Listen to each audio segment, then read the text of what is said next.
One of the great promises of ride-sharing in New York when it was authorized about a decade ago was that it would create a new mobility option for people with disabilities. But in practice, they haven't always been a meaningful option, which was underscored by a recent report from the New York Lawyers for the Public Interest that found that companies like Uber and Lyft are severely lacking when it comes to wheelchair-accessible options. For more on the report and what sort of response is warranted from state policymakers, we're joined on the Capitol Press Room by two of the authors of this report, and they are Justin Wood, Director of Policy for the organization. Thanks for making the time, Justin.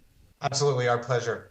And we're also going to hear from Eman Rimawi-Doster, the Senior Community Organizer with the group's Disability Justice Program, as well as being a disabled rider. Welcome to the show, Eman. Thank you for having us. Well, before we get into your findings, I'm curious if there are state or federal laws that govern or should be governing how ride-sharing companies need to operate when it comes to accessibility, because I could imagine the government has a legal responsibility to promote, say, accessible modes of public transportation, but are there any requirements in law for private actors like an Uber and Lyft? The short answer is no. There's minimal regulation in New York State for giant, really profitable rideshare, or as the state calls them, transportation network companies like Uber and Lyft being the two largest. Localities do some regulation, and New York City has some regulations on accessibility and other aspects of the for-hire vehicle industry. But in the state, the regulations are minimal. And that's despite back in 2018 and 2019, the state did convene an accessibility task force for the industry. And there was a report issued, I believe, in 2019, in which the task force, including some disabled riders, made recommendations. But as far as we know, those have never been implemented or followed through by the state. So the bottom line is, our testing showed that throughout most of New York State, there simply are no wheelchair accessible services provided by giant profitable companies like Uber and Lyft. Well, yeah, as part of your testing, you found that in New York City, there are more than 106,000 licensed for-hire vehicle operators, and about 7% are wheelchair accessible. The picture is much bleaker outside of the Big Apple when we think about upstate communities. What are the practical implications of the status quo? What does that actually mean for people who, say, require a wheelchair and are looking for a for-hire vehicle for help getting around? It just means less accessibility and ability to move around the city and going even farther out of the city if you have something going on there. So for someone like me, for example, who has a dynamic disability, which means it changes up from time to time. Sometimes I use a walker, sometimes I use a wheelchair, sometimes I use crutches, sometimes I use a cane. So it honestly depends on how my body's feeling, because I have lupus and I'm a double amputee. But oftentimes I've seen that not only can I not find a wheelchair accessible vehicle, whether I'm using my walker or a wheelchair, but that if I can find one, the wait times are very, very long. And so we're trying to find ways to make it more accessible for people to get around. And so, oftentimes the city talks about how, we want to get disabled people jobs. Well, how are we supposed to get there? Are we supposed to teleport? So that means that we need to make sure that the system is working for everyone in an equitable way, but also not just have one or two or the 7% of wheelchair accessible vehicles. We need more of that. And so that people can get where they need to go when they need to go there. Well, why is it important for a private company, in this case a for-hire vehicle, to be the answer? Why shouldn't this simply be part of the broader public transportation landscape? Why shouldn't this be something that we expect from an Access a Ride program? Shouldn't this responsibility fall to the state? Or is there a reason why we should be turning to private operators like an Uber or a Lyft to fill the gap?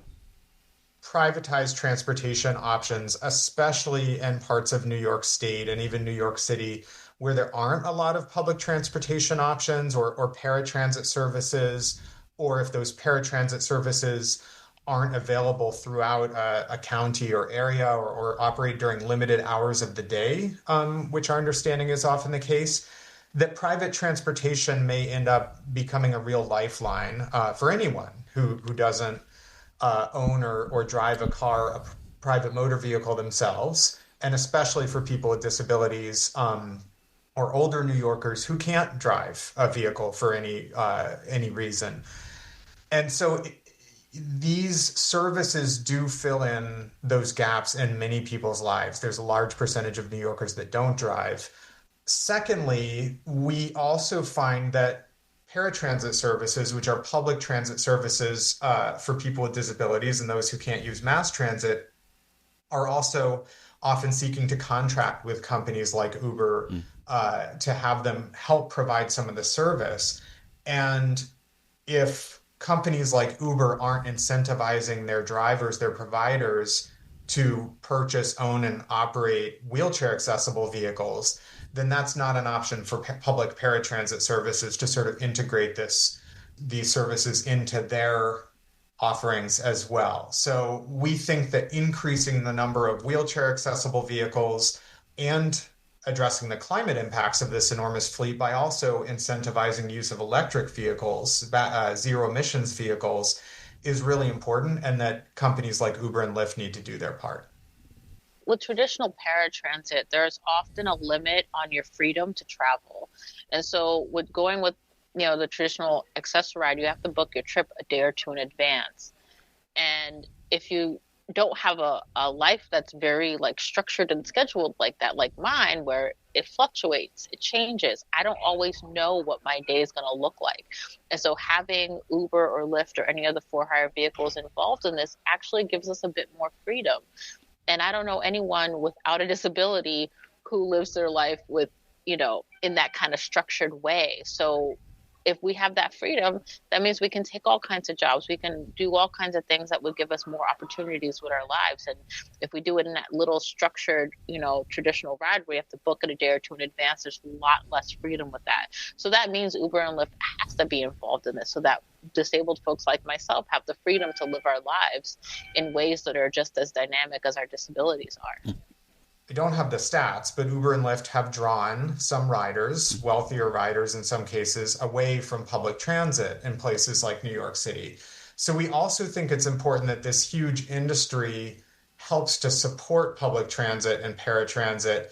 And one solution is for companies like Uber and Lyft to pay a modest surcharge into a fund that could both incentivize individual drivers to operate wheelchair accessible vehicles and zero emissions vehicles, but could also help support the public transit infrastructure, the paratransit services, which, public transit systems are often having trouble operating, and really help pay their fair share to build the transit infrastructure we need throughout the state to have more accessibility and more operating hours, more service area. Well, yeah, Justin, you're alluding to legislation that would push a $1 surcharge on for-hire vehicle rides anywhere in New York to fund accessible electric vehicles. This is anticipated to raise more than $250 million on an annual basis just from the Big Apple, but only, I believe, $10 million would be guaranteed for appropriation to that green accessible vehicle fund. Why the big chasm between revenue and spending? Is that just to make that more palatable to policymakers who would love to have money dumped into the general fund? Or is there an expectation that that money could also be spent or would be spent on public transportation and improving that at the same time? Yeah, I mean, the way the bill that we are fans of would divide up spending would be largely up to an authority, which would have representatives of drivers, representatives of riders with disabilities, representatives from municipal governments. And we did include some sort of target earmarks for how that spending might be appropriated throughout the state in the bill, but all of that money would go to the goals of promoting an accessible and zero emissions fleet, as well as the transit and charging infrastructure necessary for that. So we do think this bill, the Green Accessible Transition Act, is a really reasonable and modest step that would actually go a long way, given, again, the size of this industry and sector in New York State. And there's a good model for it already in New York City, where the taxi industry, the yellow cab industry, does have an accessibility surcharge on every ride. And that goes into a fund called the Taxi Improvement Fund, which then helps, again, promote wheelchair accessible vehicles and help train and compensate drivers for operating those vehicles. So this is already a tried and true method. We think that Uber and Lyft, which are far larger, should pay a similar share to the taxis. And you frame this as something that's Uber and Lyft will pay, but ultimately with any surcharge, it is being passed along to the riders. So can you talk about why it's in the public interest for the users of these systems to invest resources into these accessible options? Yeah, I mean, we think, again, the surcharge is fairly modest given what the average Uber and Lyft trip cost a rider. We are interested in finding ways to make sure that these revenues come from the company and not simply passed along to riders and sort of imposed on individual drivers. And from the driver's perspective, and again, these are often moderate or low income drivers who are struggling to make ends meet or struggling with low pay from companies like Uber and Lyft. For the drivers, this fund could really make a difference in helping them purchase modern wheelchair accessible and zero emissions or hybrid vehicles.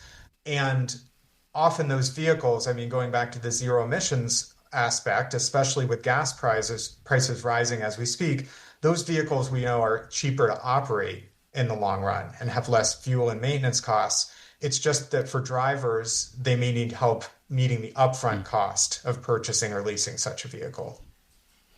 So another thing that stood out to me from your report was that you found that services like Uber and Lyft can potentially deprioritize wheelchair accessible vehicle offerings. How does that manifest itself? And any idea why they would, I guess, for lack of better words, not promote them the same way they would a luxury vehicle option or maybe a pet transportation service? So the wheelchair accessible option is way down on the list. It's like 10th or something. And in our minds, it kind of showed that, hey, Uber kind of cares about pets more than they do about disabled customers. And that kind of felt a little not great. It kind of goes back to like a lot of the societal thoughts on disability that folks don't often want to step up and support us. They'd rather think, oh, somebody else is going to do it. It's somebody else's problem. But accessibility for disabled people is actually everybody's problem. And if you live long enough or if you have an accident along the way, you may become part of the club. We want to press the importance of moving the wheelchair accessible option farther up, at least above the pets, because disabled folks are a bit more important than someone's dog. Like, I love animals and I love dogs, but we are just a bit more important than, a dog riding in the car with folks. Well, lastly, in budget testimony, your organization warned that the expansion of for-hire Waymo, these are these driverless cars that the governor was looking to make accessible outside of New York City, would exacerbate accessibility disparities, quote, if left unchecked. So what do sensible rules and regulations look like in this area if we ever get to a point where we see the expansion of for-hire autonomous vehicles? Yeah, thanks for that question, David. We were concerned about the appearance in the executive budget of a pilot program for allowing for-hire autonomous vehicles in New York State. And there are a lot of groups that have expressed concerns about safety, about displacement of drivers in the industry. We share some of those concerns, but our primary concern was also that just adding any new for-hire vehicles in the state without a 100% accessibility mandate would be another step in the wrong direction. Again, we're in 2026. It's been 7 or 8 years since the state convened a task force that made these same types of recommendations that we need, as Uber and Lyft and other for-hire vehicle companies expand, we need an accessibility mandate or regulations to make sure that they are doing their part for New Yorkers with disabilities. And so we think that any new sort of license option or service permitted in the state needs to include an accessibility mandate. And what does that mandate look like? Does it mean you try to assess the population in a community and say this is the percentage of riders who might need some sort of accessible vehicle, and thus in that community you have to hit X threshold? Is it something more nebulous than that? I mean, what does a meaningful guarantee look like? Because I have to imagine you want to get this right from the onset when this does happen and not have to come back to lawmakers and look for changes, because that type of thing, as you're seeing with the existing for-hire vehicles that have drivers, is a heavy lift. I think what we can confidently say is that we would want people with disabilities and with a wide range of lived experience with disability and transportation to be involved at the ground floor in testing, evaluating, and designing any new type of vehicle, like an autonomous vehicle that would be permitted in New York State. Well, lastly, Eman, I want to get your message to the politicians in Albany on both sides of the aisle who pay a lot of lip service to the importance of serving people with disabilities, and then when there's anything that involves costs to businesses, somehow they disappear. And I guess what would be your message to people who aren't necessarily walking the walk and talking the talk? What does it mean to show up in this way, in a meaningful way? One of the things I would say is you have constituents with disabilities in your area. I know this because a number of the elected officials we speak with, they say their number one complaint is about paratransit and transportation for folks with disabilities calling them. And so that means this is an important issue, not just for me, not just for New York Lawyers for the Public Interest, but also for elected officials and their constituents. And that means that people around New York City and even around New York State are in dire need of accessible transportation. And so that means elected officials have to show up. They have to listen to their constituents. They have to pay attention to these bills that we proposed. And they have to pay attention to what we want as disabled New Yorkers. And what we want is transportation that works for our dynamic needs, but also for all the needs that everyone has around the city. And so please pay attention to us, and please pay attention to disabled folks, because we are very much in your area and we vote. Well, unfortunately, that's all the time we have for this conversation. We've been speaking with Justin Wood. He is the Director of Policy for the New York Lawyers for the Public Interest. Thank you for making the time, Justin. Thank you for having us. And we've also been hearing from Eman Rimawi-Doster, the Senior Community Organizer with the group's Disability Justice Program, as well as being a disabled rider. Eman, thank you so much for making the time. Thank you so much for having us.